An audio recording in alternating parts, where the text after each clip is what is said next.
Hi, I'm Rachel Bank. I'm here at the 14th Annual Mosconi Cup in Las Vegas, Nevada. Here with me today is Rocket Rodney Morris, who just closed out the day. First day, the Mosconi Cup, finishing off USA with a 5-1 lead, 4-1 lead on the day.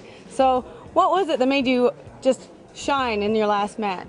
I just got comfortable. You know, the doubles format, you know, the team format, it just slows you down. So I just told myself when I get out there by myself, you know, you shoot every shot for yourself. So it's, you know, that's more my style, you know, fast and loose. I noticed you were flowing great in your last match. Yet all day it seemed like all the players seemed to kind of struggle. They weren't their normal selves in those team events. Yeah. I mean, it's designed to get everybody out there to shoot, but at the same time, you're shooting every fourth or fifth shot, you know. Right. And it's hard, you know, when you got to wait, and then you try to play against, you know, nobody plays fast and loose like me except maybe Earl, right. And you know, so everybody else that I partner with is going to slow me down. So. And the shot clock doesn't really much come into play when you're playing singles, correct? Well, for me it doesn't. Yeah, I don't even realize shot clock. There's no beep, beep. No How do you think that affects your teammates? Yeah, it affects them a lot. Yeah, if you're slow and deliberate, you know, Ralph Sakay, Johnny Archer, you know, if you're like that, you take your time and you want to make sure, you know. You can't do that in this format. It affected them today. Definitely. Right. You know, especially it's a loud beep. It's not somebody just softly saying, you know, 5 seconds. It's like beep, beep. Right. It's like, oh, that would irritate me. What did you think of the European pick for the anchor, Niels Fahan? How did he fare against you and all day? Do you think that was the wise pick on the European side? Well, hindsight is 20/20, right? You can always say, you know, they should have did something else, but no, it was either Ralph or Niels. You know, that would have been who we thought was going to go out. So we had to, you know, bring in one of our big guns. Right. And I didn't want Shane to play again. You know, because then he would only have one more singles match for the rest of the event. So we said, you know, I better get in there and play a singles match.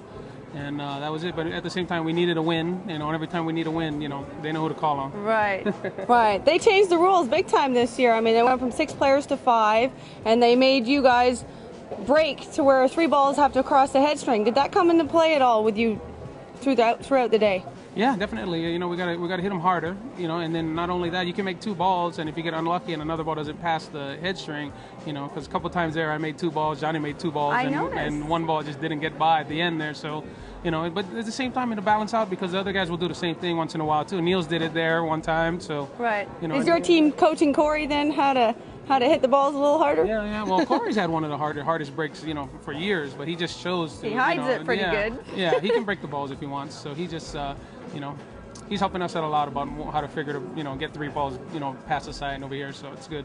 So now that you guys are up 4-1, what do you think is going to happen tomorrow?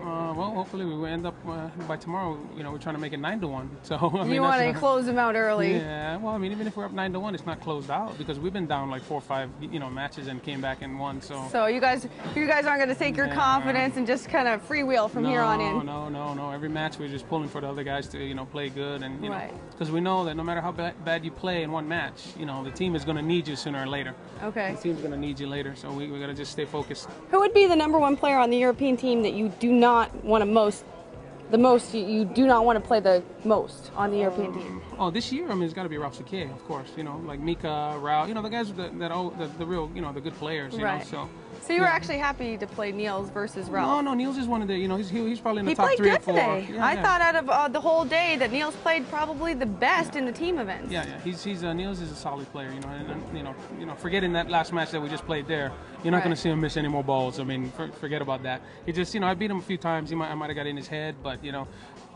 and the situation dictates what you do. It's not like, you know, the ball's a little funny angle. You know, it's not that easy. You know.